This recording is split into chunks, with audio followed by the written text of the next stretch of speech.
Hello, welcome to the Cure Chronicles. I'm Jeff Galvin, your host, and today I'm excited to be joined by Raif Derrazi, an HIV/AIDS advocate, vlogger, fitness model, and natural physique bodybuilder. In 2012, on his birthday, Raif was diagnosed with HIV. Following his diagnosis, Raif refused to let the virus control his life.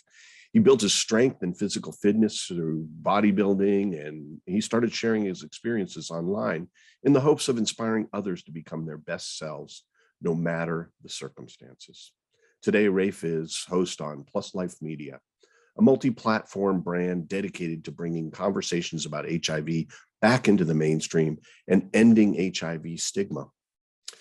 He has partnered with organizations like AIDS Healthcare Foundation and NMAC in an effort to change how people view living with HIV, and he is set to be an ambassador representing the US at the Gay Games in Hong Kong next year. Raif, thank you for joining us today. Yeah, I'm excited to be here. Thanks for having me.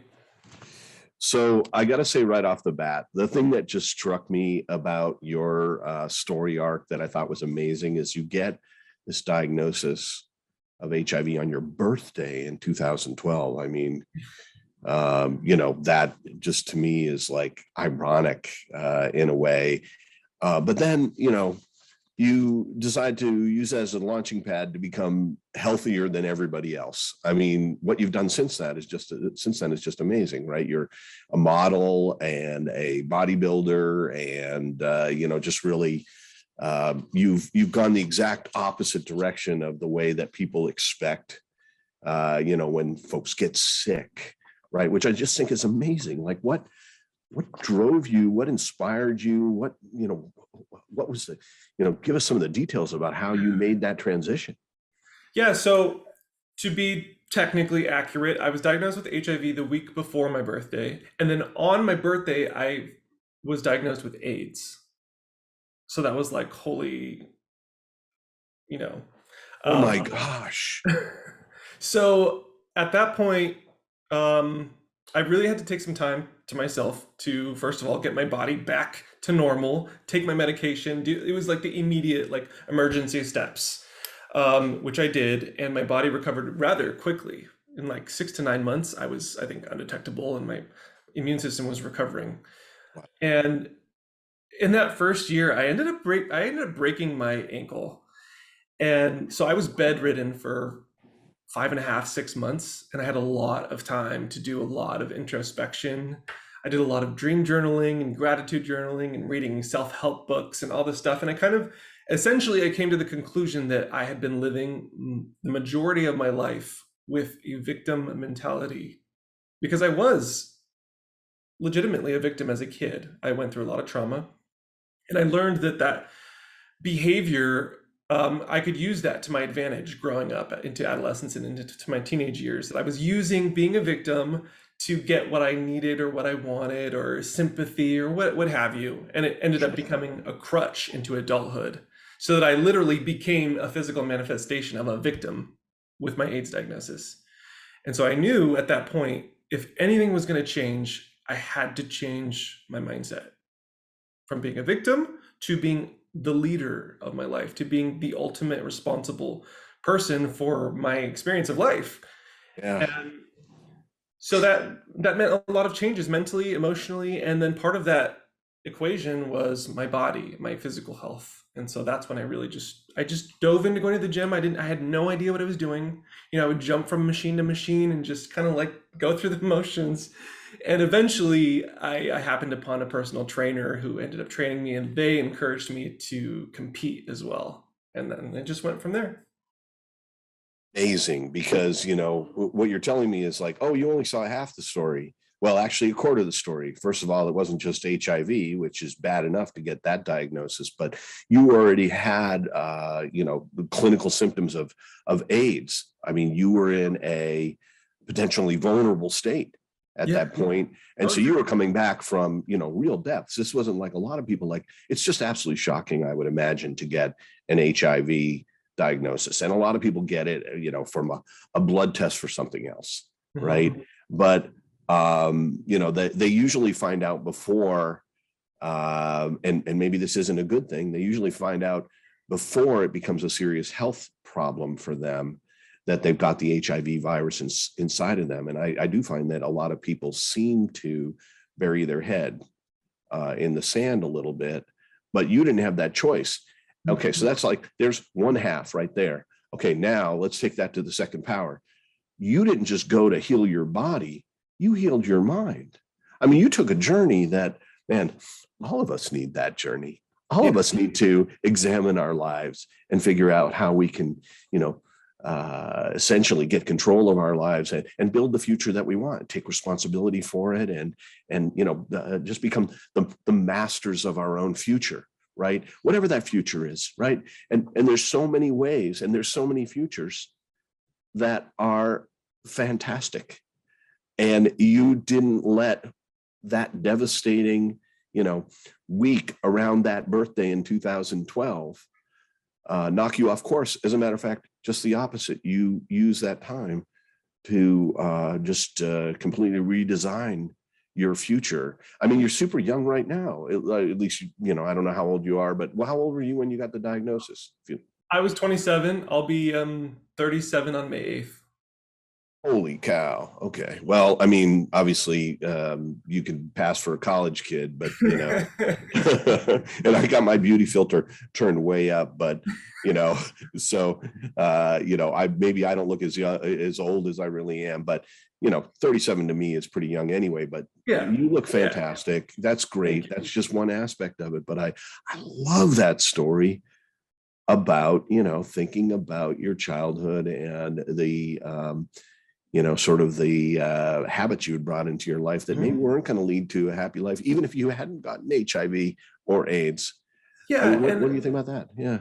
I firmly believe that life gives us ample opportunity to, as you said, take a chance to reevaluate who we are, our strengths, our weaknesses, and improve upon things and fix things in ourselves. We get ample chances from life in the form of little whispers and little nudges. And as time goes on, if we don't address the issues in ourselves, then those nudges get turned into a shove and a push and a kick until you get beaten down with a situation like this, where it's like, okay, well, you either fix this or you're done, you're toast. And I unfortunately had to get to that point before I could really reevaluate and change things.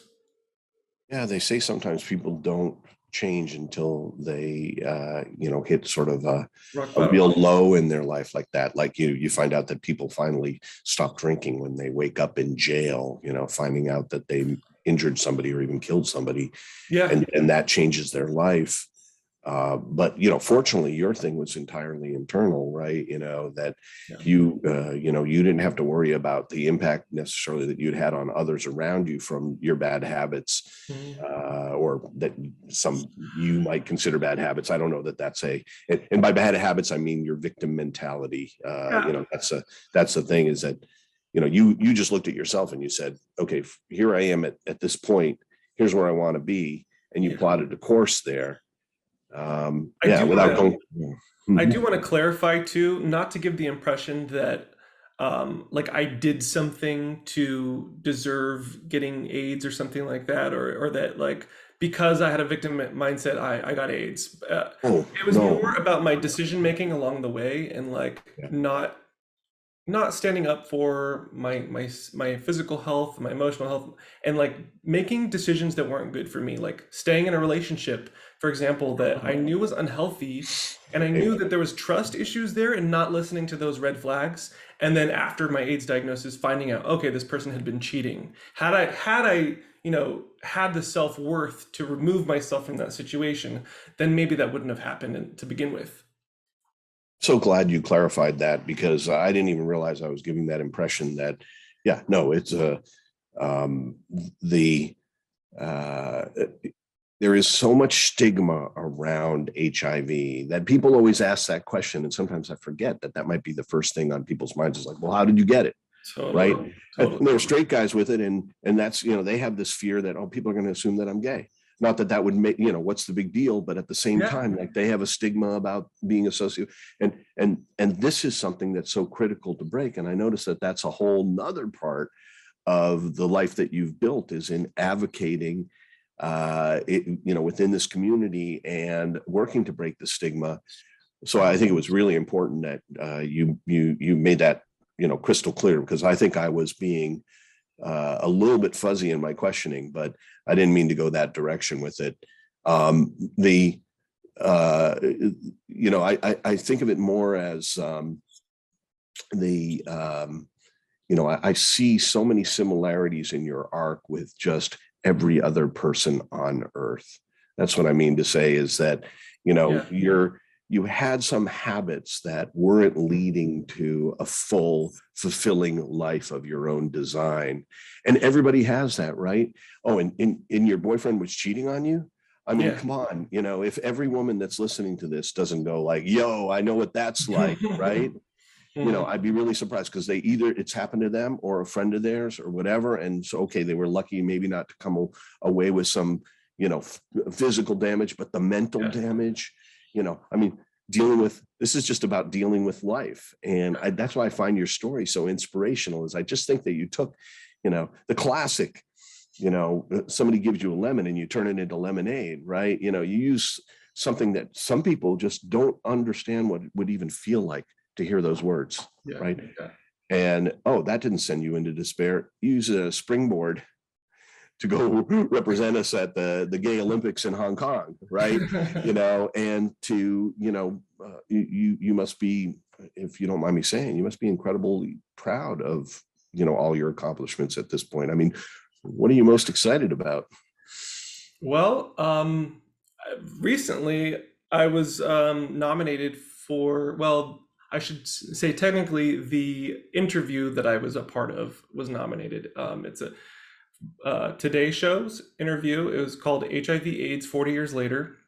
Was nominated for a GLAAD Media Award for Outstanding Journalism TV segment.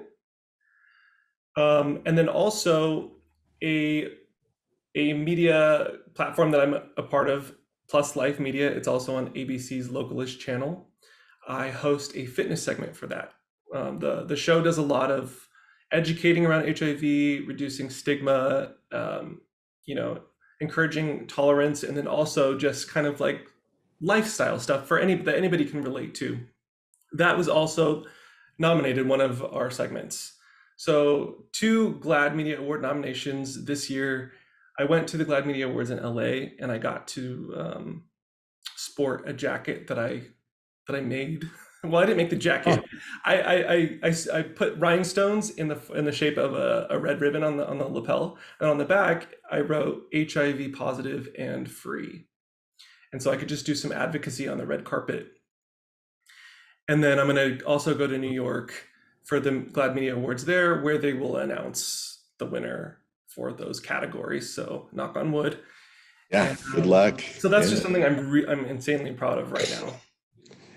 Is this like the beginning of an acting career for you? That's, even representing reality is a form of, sort of the acting communication. It sounds like you got the chops. It's funny that you say that, because I studied theater in high school, in community college, and I went to musical theater training at UCLA. So I love acting. It's just, just the way it was in LA and Hollywood when I decided to go out auditioning. I wasn't really given a chance. I didn't really know what my brand was or who I was, to be honest. But it's always something in the back of my mind that I'm definitely open to circling back to that eventually if the opportunity presents itself. Yeah. I think you're going to get a lot of interesting opportunities, obviously, but I hope that one comes back around and you can get a chance to grab onto it if you want. But it is really amazing that, again, all this good stuff. This isn't what you expect. You interview somebody who's HIV positive and was diagnosed with AIDS, and you expect it to be a really depressing, situation. And in some ways, I feel like, I wonder if there's a lot of people out there that get that diagnosis that can't identify with you, that could take some really good ideas from what you're communicating. But what is your sense of, when somebody gets a diagnosis like this, sort of the average person out there that, doesn't necessarily react to it the way that you did in this really, just sort of positive manner, right?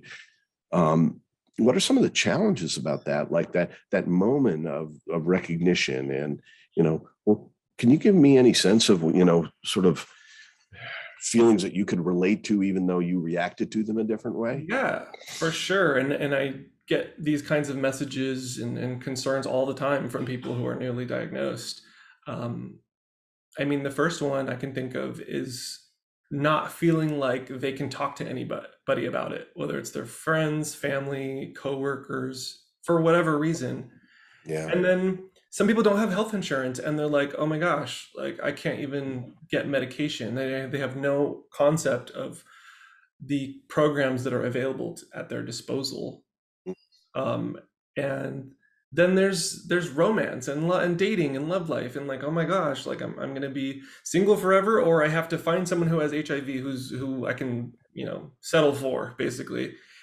And then there's the fitness aspect. Okay, I'm never going to be able to work out. I'm never going to be able to take supplements or do anything like that for myself. So it's a very harsh perception of reality that's just not true in a lot of ways.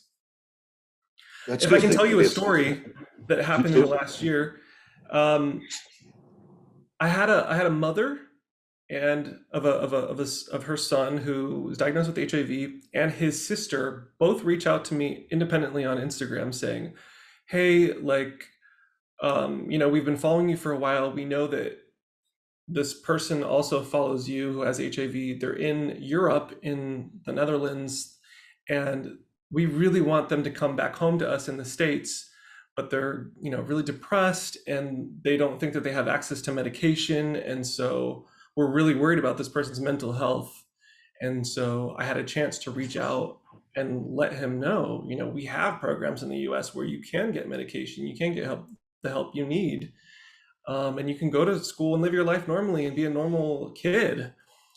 And so after, providing some resources, it just completely changed his mindset. And he was able to come back home, and his mom reached out and said, "Thank you so much." Sorry. Oh, no, I mean, this is a really touching story. And I mean, I was able to help. I'm so happy to hear another positive story out of all this. But it highlights the reality of a lot of people's perception of it, and that the family and loved ones also don't know anything either.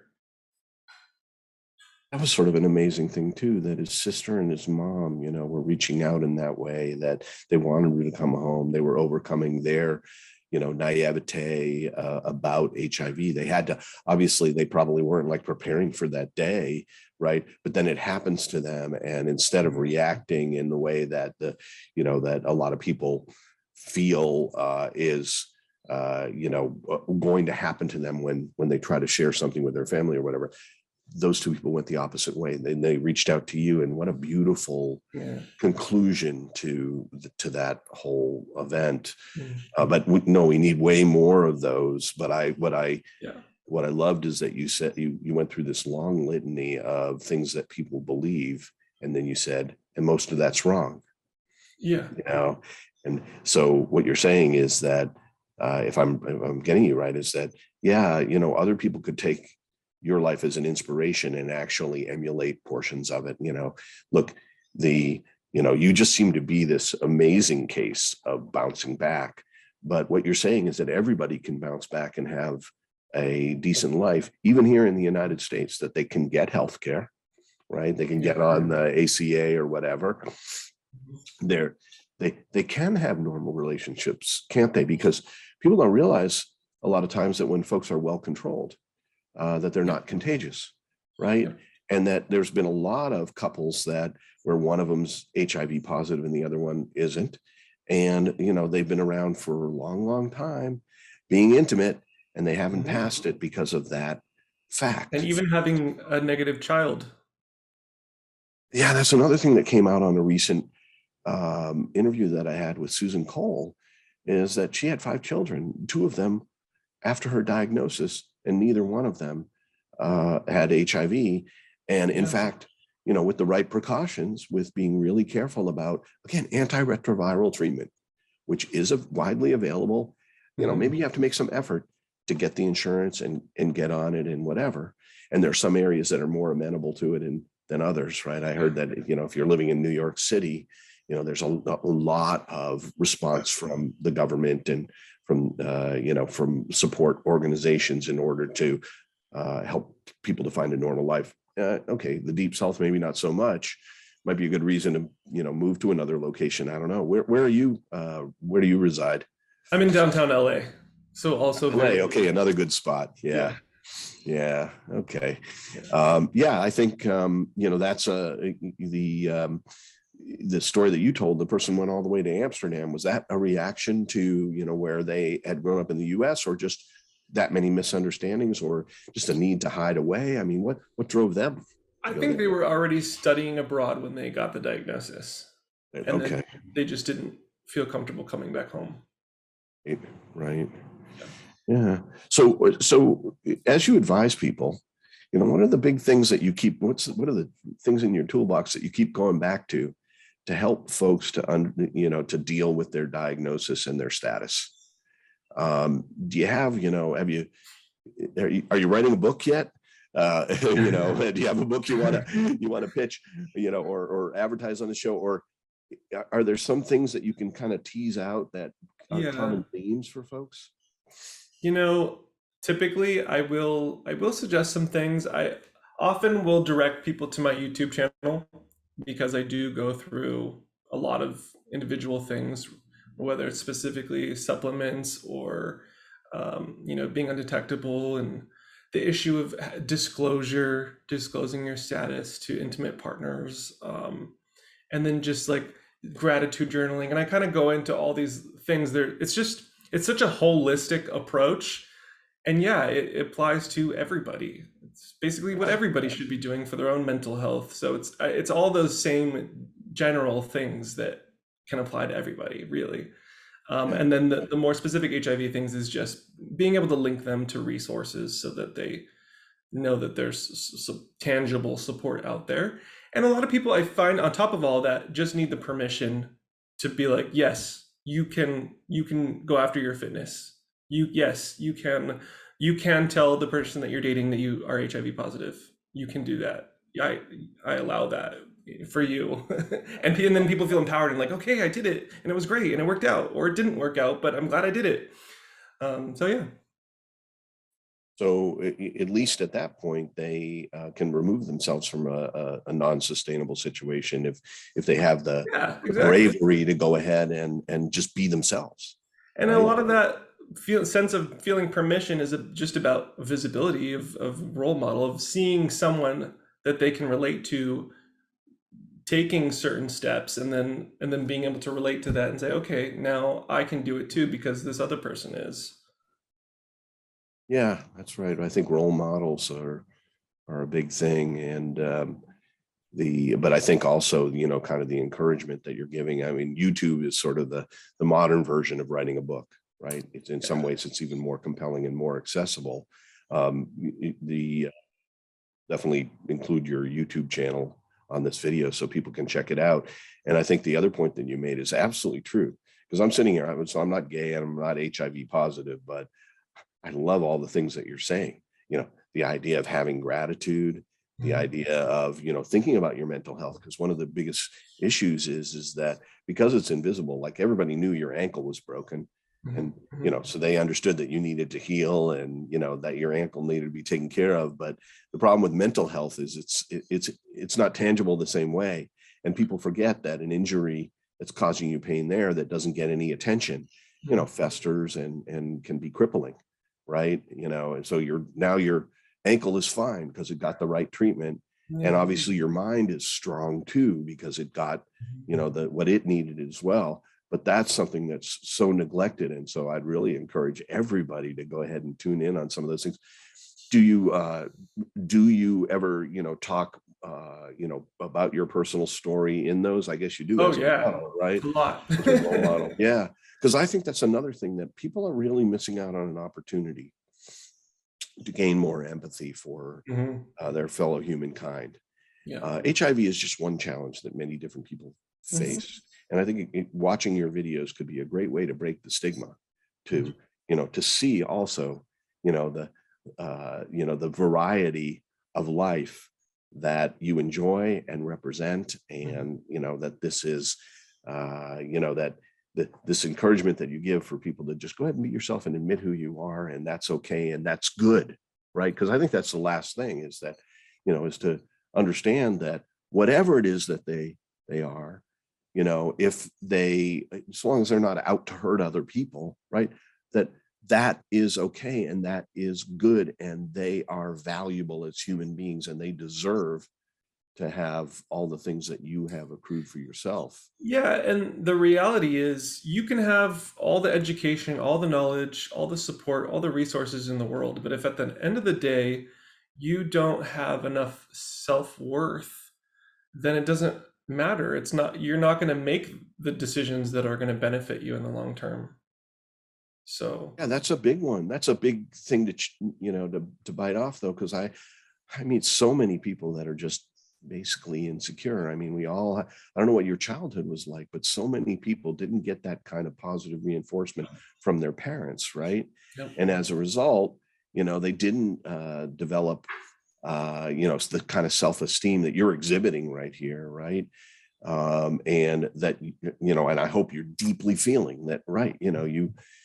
You don't even have to do all the great stuff that you've done to feel good about yourself, right? We are all significant and equally significant in the universe, right? When you think from a universal perspective or a religious perspective or a spiritual perspective, Yeah.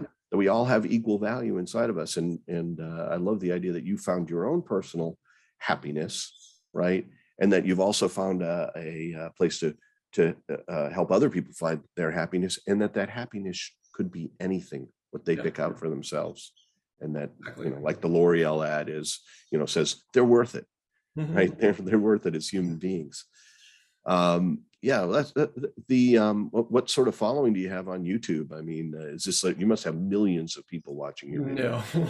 No. I've had millions of views, but I have around, I think, like 20,000 subscribers on YouTube and 25,000 on Instagram. It's terrific. A modest amount. I think that is a serious following for sure. But I got to be honest that I am really surprised that it's not more. But I know it takes time to build momentum, and the only reason I'm surprised it's not more because of the value of the things that you're saying.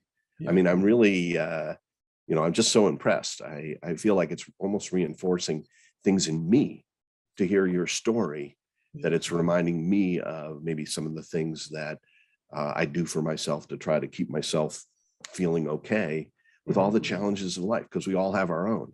Yeah. Right. Yeah. And with 38 million people out there with HIV, everybody deserves that message. Mhm. So We'll get on there. that. Yeah. We'll get there.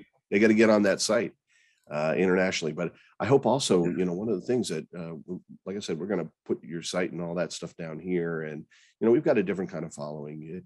I see a lot of despair out there, and I don't have a lot of time. I'm not like in the business of coaching people and helping them, and I wish I had time for that. Yeah. I'm in the business of trying to find a solution that would convert people that are HIV positive, people living with HIV, to a normal life where HIV is no longer a consideration.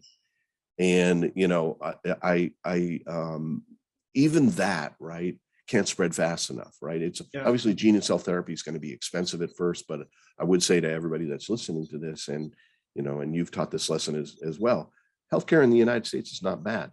It's likely to cover things like this. So if you're in the United States and suffering from HIV, get on healthcare, get on your antiretrovirals, go ahead and start pulling all the great stuff into your life that you've always wanted, and don't let anything, your self-esteem or your diagnosis get in your way. Right. And listen to this positive messaging, but also, to have some hope that we will put this in the rearview mirror one day. And I do get that a lot from people, is they're fixated on, when are we going to have a cure? Is this the cure? Is this it? Can I get the cure? And I tend to tell people that, honestly, my focus is not the cure, because right now I have medication that I take a pill once a day, outside of that, I don't really think about it. I'm undetectable. I'm been in a 3-year relationship with an my HIV negative partner. And outside of that, I don't think about it. So for all intents and purposes, and I take more supplements every day for just bodybuilding and overall fitness than I do for HIV. So I really don't. It's a non-issue in my life. So when and when HIV cure comes, that'll be great. But I'm not waiting for it.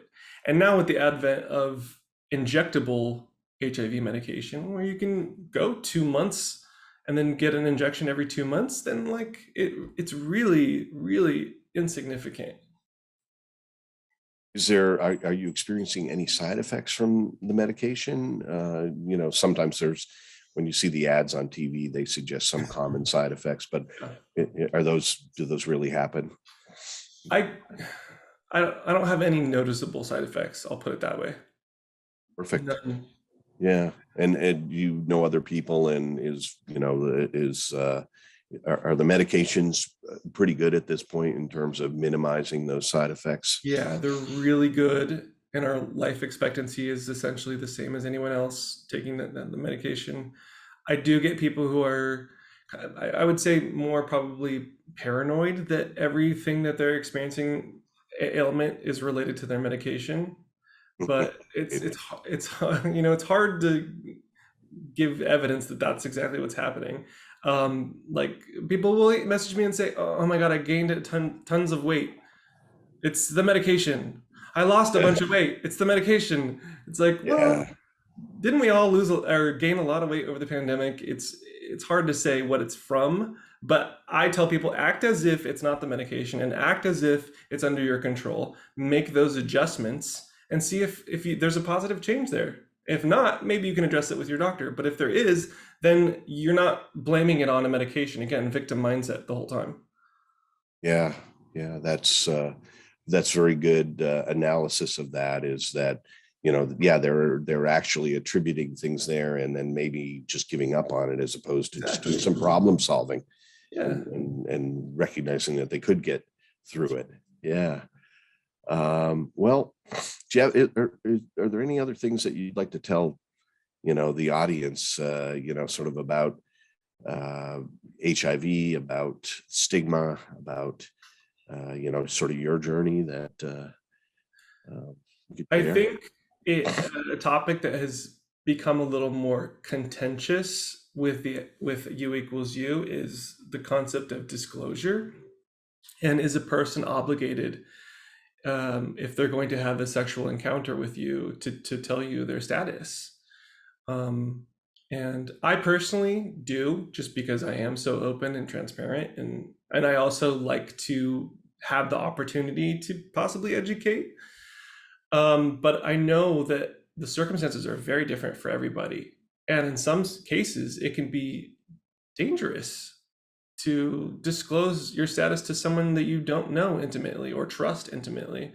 And whether it's a hookup or whether you're dating, it's a very personal choice. And if you're at the point where you're undetectable, you're no longer transmittable. So effectively, it no longer affects the other person's body. Then what business is it really of theirs? It's it's not. And so a lot of people feel like, well, it's my body, so I should have the right to know if someone else is HIV positive. But it's like it's basically like if I have diabetes and I'm gonna sleep with somebody and they're like, well, I need to know that you have diabetes first. Yeah. Well, it doesn't affect you. Yeah. So Huh. Yeah, I think that makes complete sense. And, that may also just be, if they're dealing with that question, it may be just another impediment to having normal relationships with other folks yeah, if they can't resolve that in their head. But so what you're saying is it's a personal choice, yeah. because it is true. It's not affecting the other person. And look, life is risky. Having relationships has some element of risk in it. You could be in a car with that person and they could get into an accident. I mean, you know, lots of stuff happens, and we have to, There's keep going on. Right. there's also the argument that as an HIV negative person, you need to take your sexuality into your own hands. And so There's condoms, which are highly effective.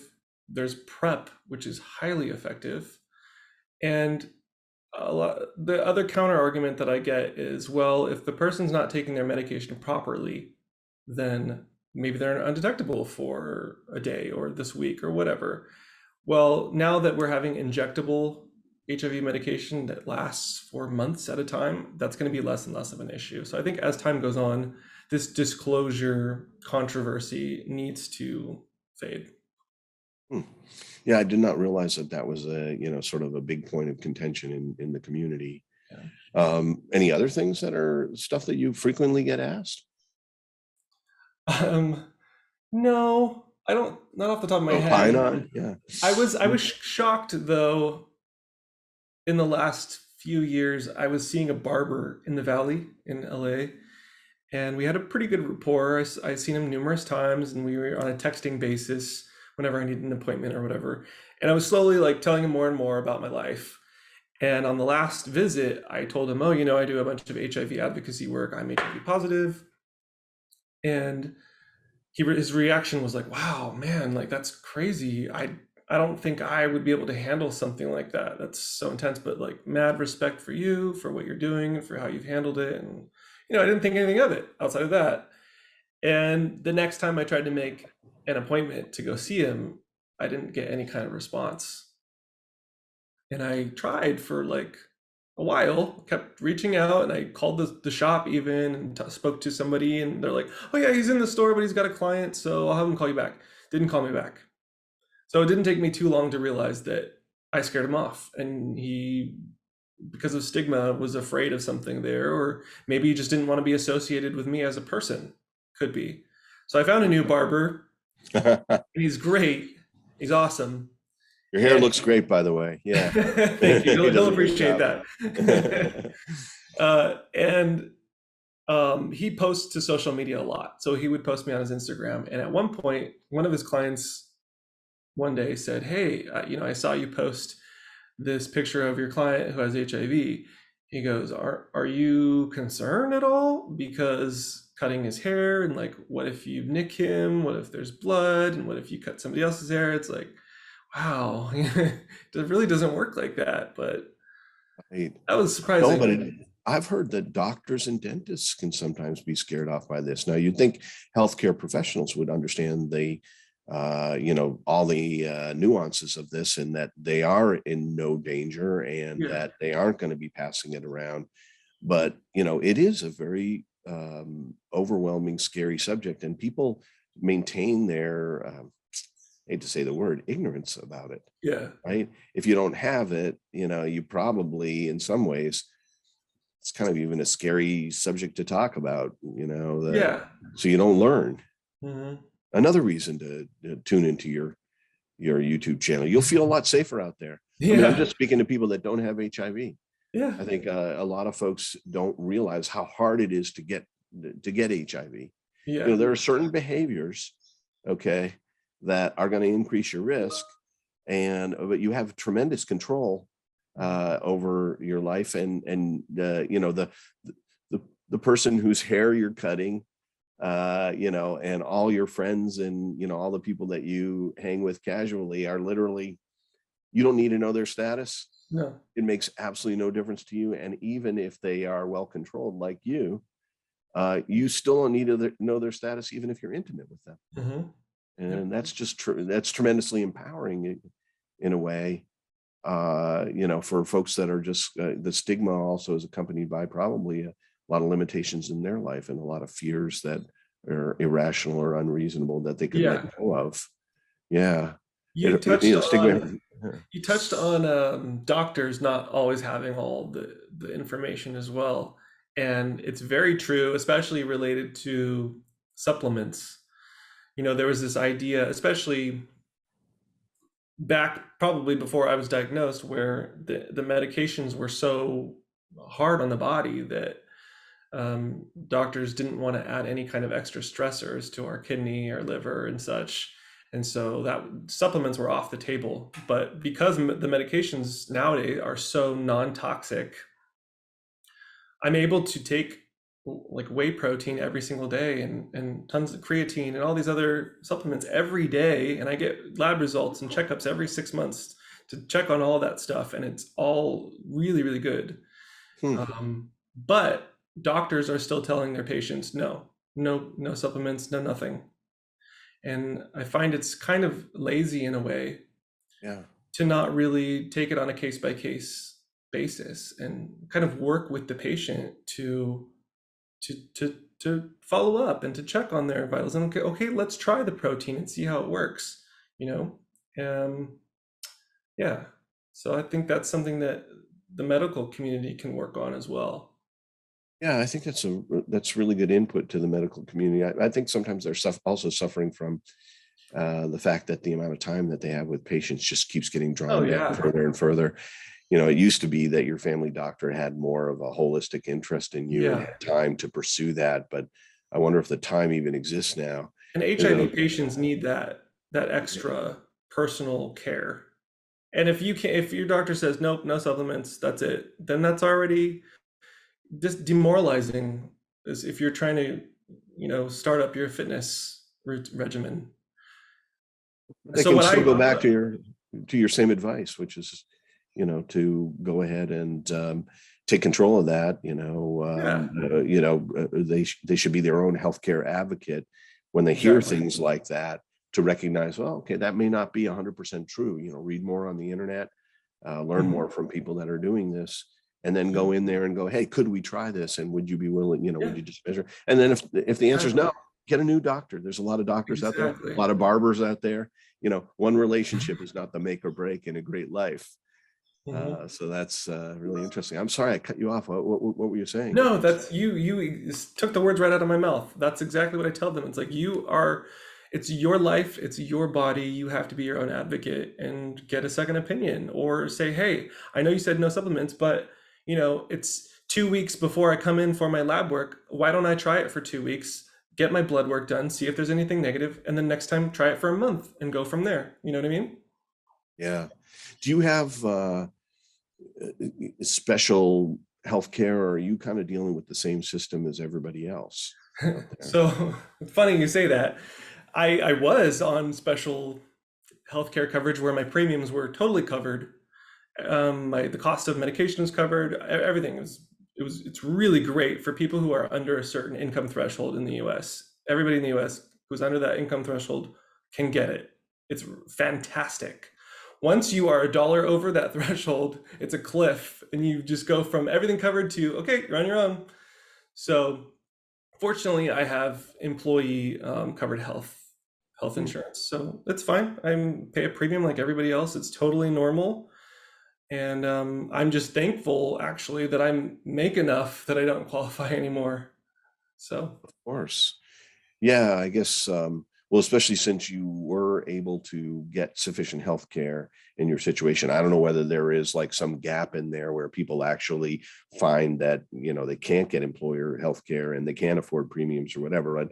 The times that I looked at the ACA, and I help people to look at the ACA, mhm. I found it to be a really good program that generally you would go ahead and pick out your coverage, and then it Yeah, would measure that against your income, and it would supplement it in some way so that it did become affordable.